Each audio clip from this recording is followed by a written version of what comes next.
She's fine. She can walk, my mother said, looking down at my 8-year-old daughter writhing in pain on the playground gravel. I stared at her in disbelief. Mom, her leg is clearly broken. My father crossed his arms. Stop being dramatic, Celeste. Kids bounce back. When I realized they were serious, when they actually made my daughter walk to the car on what we later discovered was a fractured tibia, I understood that the people who raised me were strangers. And that realization changed everything.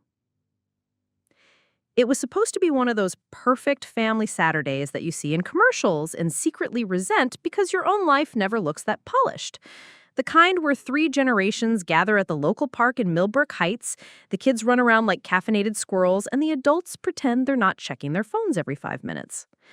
My daughter Ivy had been looking forward to this day for weeks, not because she particularly loved spending time with her grandparents, though she did, in that obligatory way kids love family members who spoil them with candy and ignore bedtimes. No, Ivy was excited because my brother Marcus had promised to teach her how to do a proper cartwheel. She'd been practicing in our backyard for days, creating small craters in the grass where her hands and feet had landed awkwardly, determination written across her freckled face like war paint. I should have known something felt off from the moment we arrived at Riverside Park. It wasn't anything dramatic or obvious. My family has never been the type to have screaming matches or throw dishes. We're more subtle in our dysfunction, more civilized in our cruelty. It was small things. The way my mother, Patricia, barely glanced up from her phone when Ivy ran over to show her the new friendship bracelet she'd made. How my father, Robert, responded to Ivy's excited chatter about her school science project with distracted mm-hms while scrolling through his tablet. The way Marcus seemed more interested in impressing the group of college-age women playing volleyball nearby than in spending time with his niece. But I pushed those observations down, the way I'd been doing for 32 years. Because this was family time. Because Ivy was happy. Because I'd driven 45 minutes through Saturday morning traffic and paid $12 for parking, and damn it, we were going to have a nice day. The park was busy, but not crowded. That sweet spot where there's enough activity to feel lively, but not so much that you're constantly worried about losing sight of your kid. Families had claimed their spots under the large oak trees, picnic blankets spread like colorful patches on the grass. The playground equipment gleamed in the September sun, still warm enough for shorts, but cool enough that you didn't immediately start sweating the moment you stepped outside. I'd packed what I thought was a reasonable amount of supplies. A cooler with sandwiches, fruit and juice boxes, a first aid kit, because I'm that mom, sunscreen, wet wipes, and Ivy's soccer ball, even though she was going through a phase where she claimed soccer was boring and she wanted to focus on gymnastics instead. My parents had brought folding chairs and a thermos of coffee that my mother guarded like it contained liquid gold. Marcus had brought his charming smile and absolutely nothing else, which was typical. "Can we go to the playground first?" Ivy asked, bouncing on her toes in that way 8-year-olds do when they're trying to contain excitement that's too big for their bodies. "Let's get settled first," I said, scanning the area for the perfect spot. Not too close to the trash cans, not too far from the playground, somewhere with a good view of all the equipment so I could keep an eye on her. "Celeste, you worry too much," my mother said, not looking up from her phone. She was scrolling through Facebook, her reading glasses perched on the end of her nose, lips pursed in concentration, or judgment. With Patricia, it was often hard to tell the difference. "When I was your age, I'd drop you off at the BART and pick you up 6 hours later. You turned out fine." I wanted to point out that fine was debatable, depending on your definition, that maybe constant anxiety about disappointing people and an inability to set healthy boundaries wasn't exactly the gold standard of childhood development. But I didn't because it was a beautiful Saturday, and Ivy was happy, because I'd driven 45 minutes through Saturday morning traffic and paid $12 for parking, and damn it, we were going to have a nice day.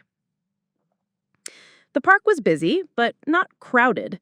That sweet spot where there's enough activity to feel lively, but not so much that you're constantly worried about losing sight of your kid. Families had claimed their spots under the large oak trees, picnic blankets spread like colorful patches on the grass. The playground equipment gleamed in the September sun, still warm enough for shorts, but cool enough that you didn't immediately start sweating the moment you stepped outside. I'd packed what I thought was a reasonable amount of supplies. A cooler with sandwiches, fruit and juice boxes, a first aid kit because I'm that mom, sunscreen, wet wipes, and Ivy's soccer ball, even though she was going through a phase where she claimed soccer was boring and she wanted to focus on gymnastics instead. My parents had brought folding chairs and a thermos of coffee that my mother guarded like it contained liquid gold. Marcus had brought his charming smile and absolutely nothing else, which was typical. "Can we go to the playground first?" Ivy asked, bouncing on her toes in that way 8-year-olds do when they're trying to contain excitement that's too big for their bodies. "Let's get settled first," I said, scanning the area for the perfect spot, not too close to the trash cans, not too far from the playground, somewhere with a good view of all the equipment so I could keep an eye on her. "Celeste, you worry too much," my mother said, not looking up from her phone. She was scrolling through Facebook, her reading glasses perched on the end of her nose, lips pursed in concentration, or judgment. With Patricia, it was often hard to tell the difference. "When I was your age, I'd drop you off at the park and pick you up 6 hours later. You turned out fine." I wanted to point out that fine was debatable, depending on your definition, that maybe constant anxiety about disappointing people and an inability to set healthy boundaries wasn't exactly the gold standard of childhood development. But I didn't because it was a beautiful Saturday and Ivy was happy. And I tried to be the fun mom, the relaxed mom, the mom who didn't ruin family gatherings with uncomfortable truths. "Times were different then," I said instead, spreading our blanket in a spot that gave me a clear sightline to the monkey bars and the slide. "Different how?" my father asked, finally looking up from his tablet. Robert had this way of asking questions that felt like challenges, his voice carrying just enough edge to make you doubt yourself before you'd even answered. Kids these days are too soft, too protected. No wonder they can't handle anything. I felt the familiar tightness in my chest that came with these conversations. The subtle implication that my parenting was somehow lacking, that I was raising Ivy to be weak or spoiled. But before I could respond, Marcus chimed in. "Dad's got a point, Cel. Remember when we were kids? We'd disappear into the woods behind the house for hours. Mom never knew where we were." "And look how well that turned out," I muttered under my breath. Then I immediately regretted it. This was supposed to be a nice day, a family day. I wasn't supposed to be the one stirring up old resentments. But Marcus either didn't hear me or chose to ignore it. He was already jogging toward the playground, calling over his shoulder, "Come on, Ivy, let's see what you've got."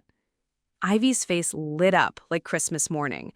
She adored Marcus, the way kids often adore the adults who treat them like equals, who don't worry about scraped knees or dirty clothes or whether they've had enough vegetables. Marcus was the fun uncle, the one who let her stay up late and eat ice cream for breakfast when she visited him. I was the mom, which meant I was automatically the villain in the story of childhood freedom. I watched them head toward the open grassy area beside the playground, where Marcus immediately launched into what looked like a very impressive cartwheel. Even from a distance, I could see Ivy's eyes widen with admiration. She clapped enthusiastically, then positioned herself to try her own attempt. "She's gonna hurt herself," I said, more to myself than to my parents. "She's 8, not made of glass," my father replied. "Kids need to learn by doing, by failing, by getting back up." There it was again, the implication that I was overprotective, that my concerns were unfounded.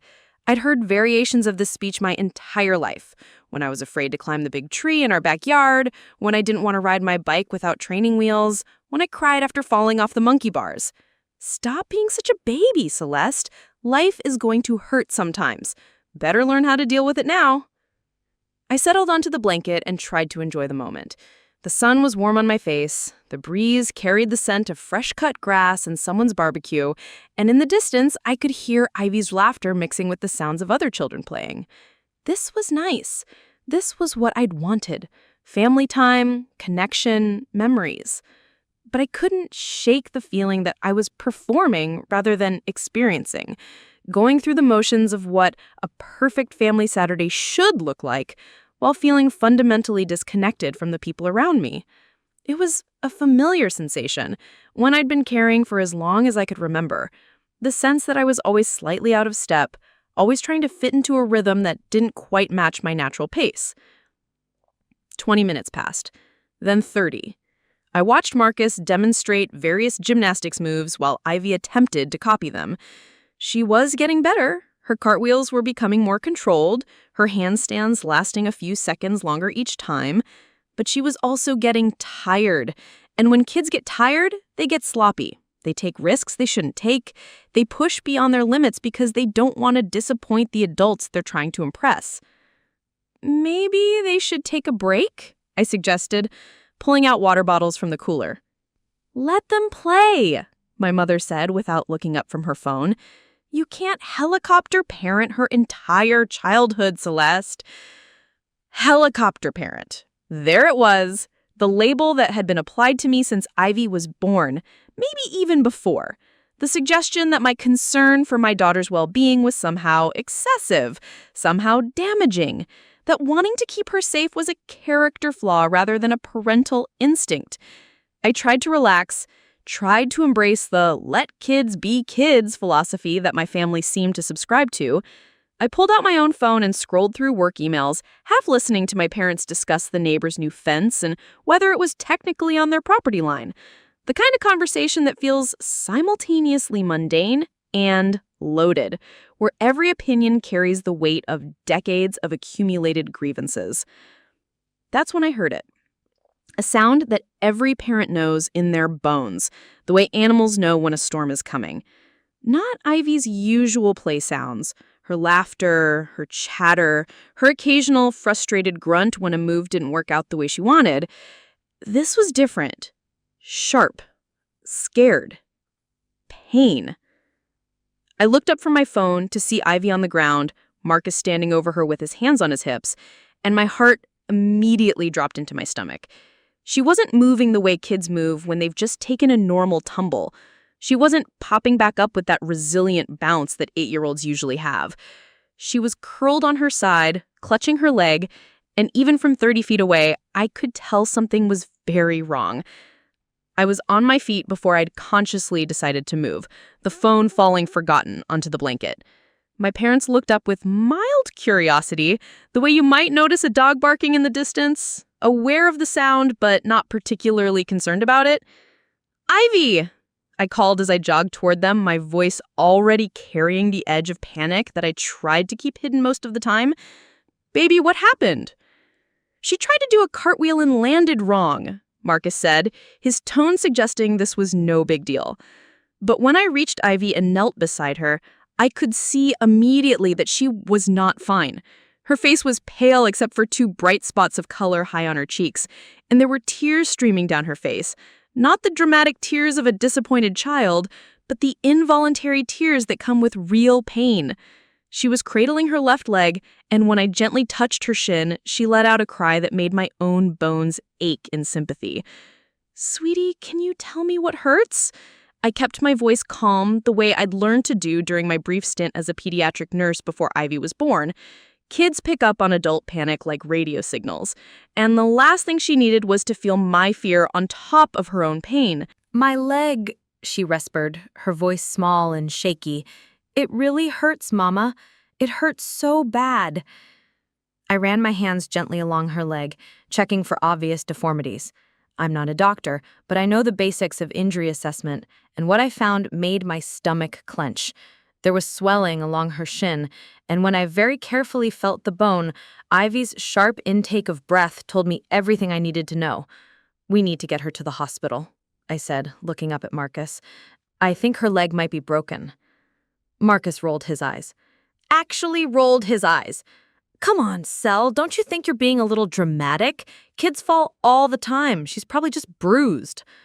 "Look at her," I said, gesturing to Ivy, who was still crying quietly, still clutching her leg. "Does this look like just a bruise to you?" "She's milking it," he said with a shrug. "Kids do that when they know the adults will make a big fuss. Ivy, honey, you're okay. Come on, get up. Let's try another cartwheel. I stared at him in disbelief. My daughter was clearly in significant pain, and he wanted her to get up and do gymnastics? Marcus, she's hurt. She needs medical attention. She needs to toughen up, he replied. That's the problem with kids today. First sign of discomfort, and everyone acts like it's the end of the world. By this time, my parents had made their way over to us. I looked up at them with relief, expecting backup, expecting the voice of reason and parental concern.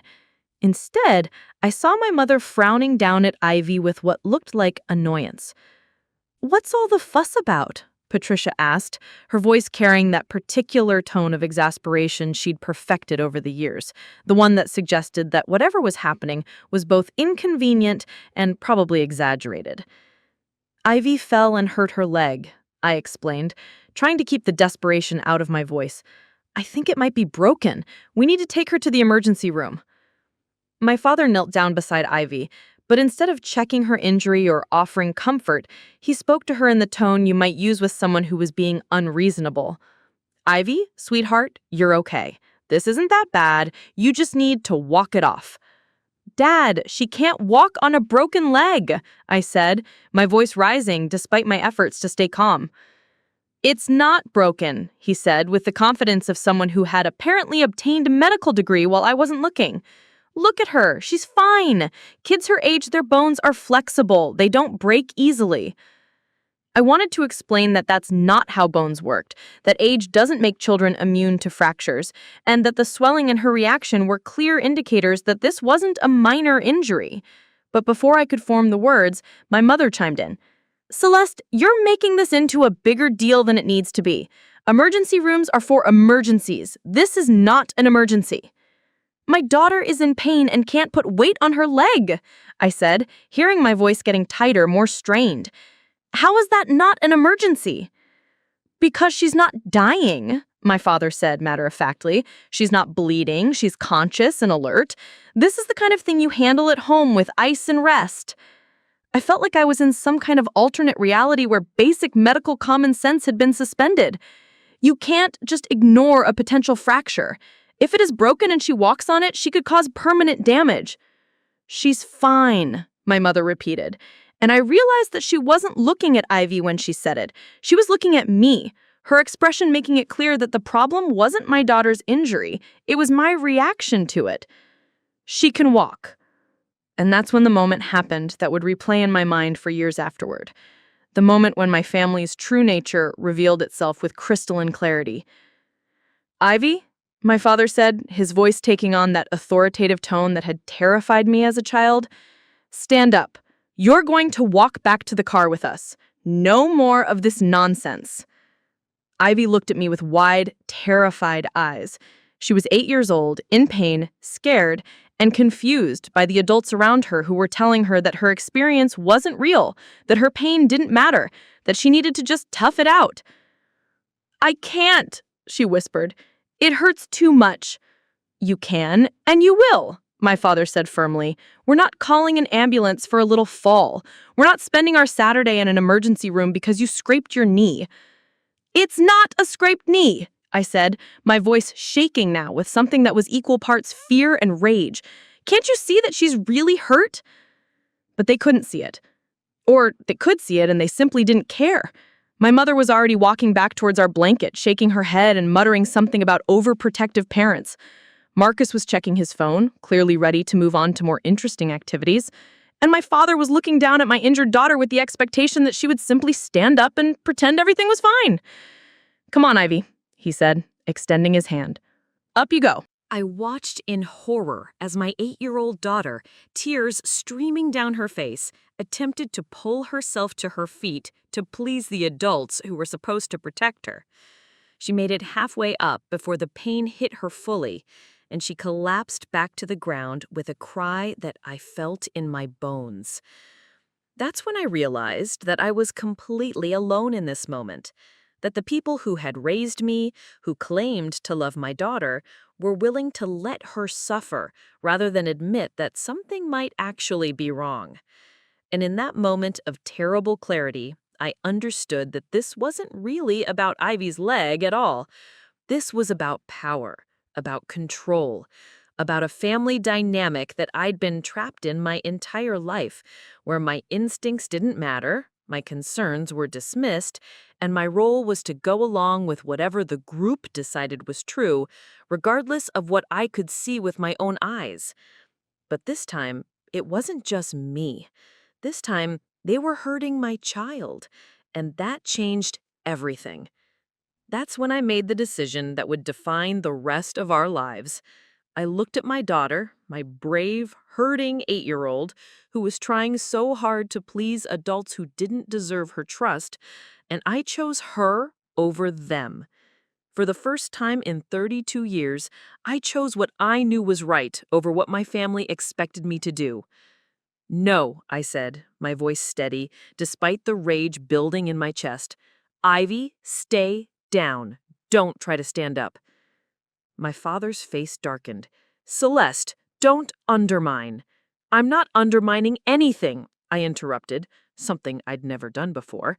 I'm protecting my child from people who apparently can't tell the difference between a scraped knee and a serious injury. I pulled out my phone and dialed 911. My mother rushed back over when she saw what I was doing. Celeste Marie Thompson, you hang up that phone right now, she hissed, using my full name like I was still a misbehaving teenager. You're embarrassing this family. This family is embarrassing itself, I said, waiting for the dispatcher to answer. The words felt foreign in my mouth. I'd never spoken to my parents this way, but watching Ivy's tear-streaked face gave me strength I didn't know I had. When the dispatcher answered, I calmly explained the situation while my family stood around me in stunned silence. An ambulance would arrive in 10 minutes. I requested they also send a police officer, something that my father's eyebrows shot up. Why do you need police? Marcus demanded. Because if anyone tries to prevent me from getting my daughter medical care, I want it documented, I said, my voice carrying a steel I'd never heard before. The next 10 minutes were the longest of my life. Ivy had stopped crying, but was lying very still, her face pale. I sat beside her on the ground, stroking her hair, whispering reassurances, while my family stood in a loose circle around us, like disapproving sentinels. You're ruining a perfectly good day, my mother said quietly, making a scene over nothing. If this is nothing, I replied, without looking up, then you won't mind when the paramedics confirm it's just a bruise. But we all knew what they were going to find. When the ambulance arrived, the paramedics took one look at Ivy's leg and immediately called for a backboard. Looks like a possible tibia fracture, the lead paramedic told me. We need to immobilize it before transport. I felt vindicated and heartbroken at the same time. Vindicated because I was right, Ivy was seriously injured and needed medical care.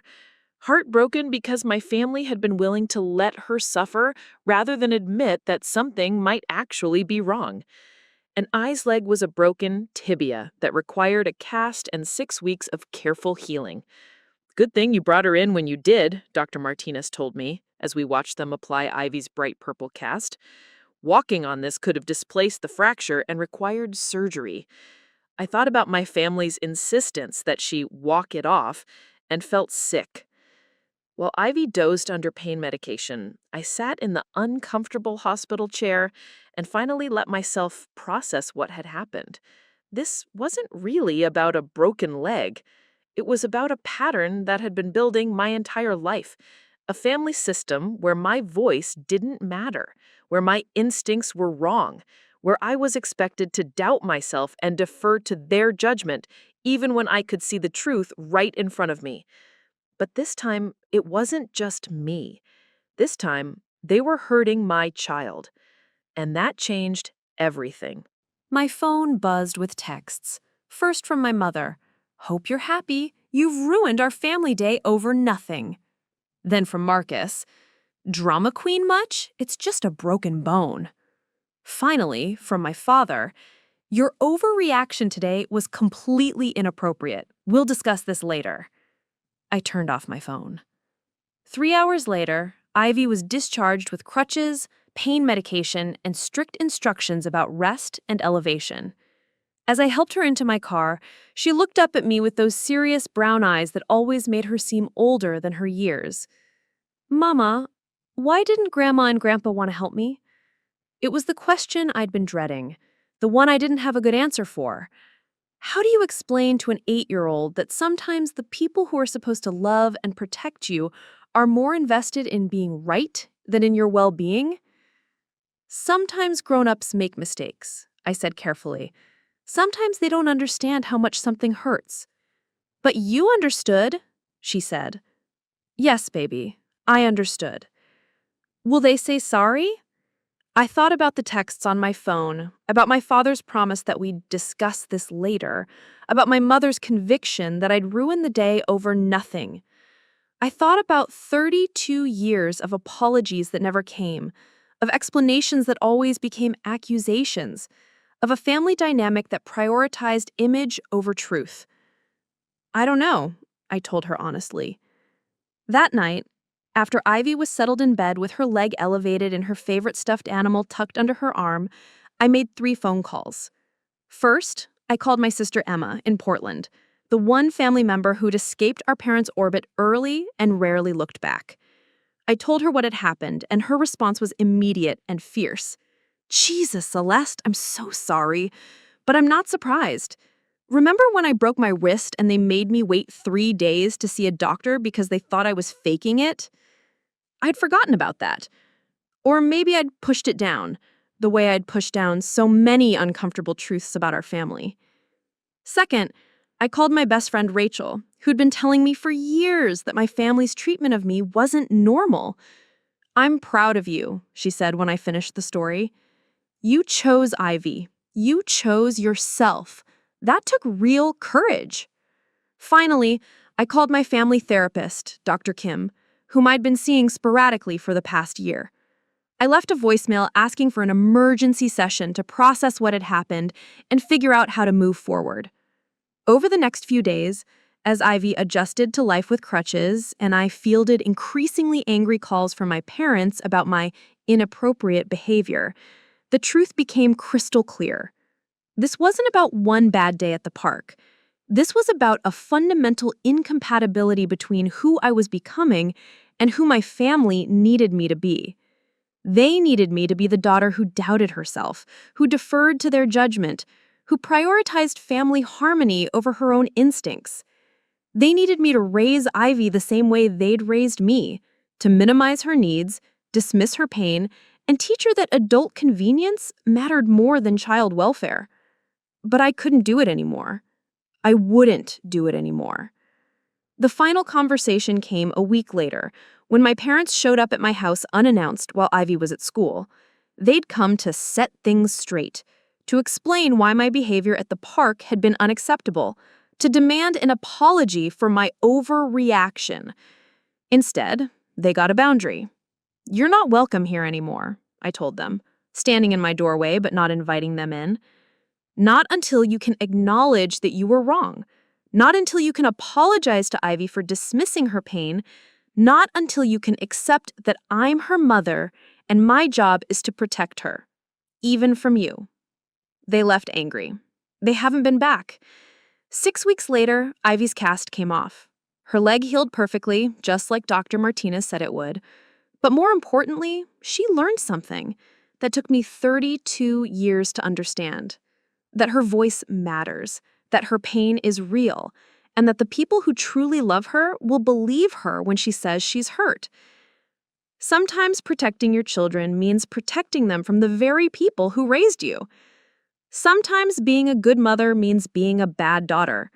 And sometimes the most loving thing you can do is choose truth over peace, boundaries over harmony, and your child's well-being over family loyalty. Ivy still asks sometimes when we're going to see Grandma and Grandpa again. I tell her that's up to them. When they're ready to treat her with the respect and care she deserves, our door will be open. But until then, we're just fine on our own. Better than fine, actually. We're free.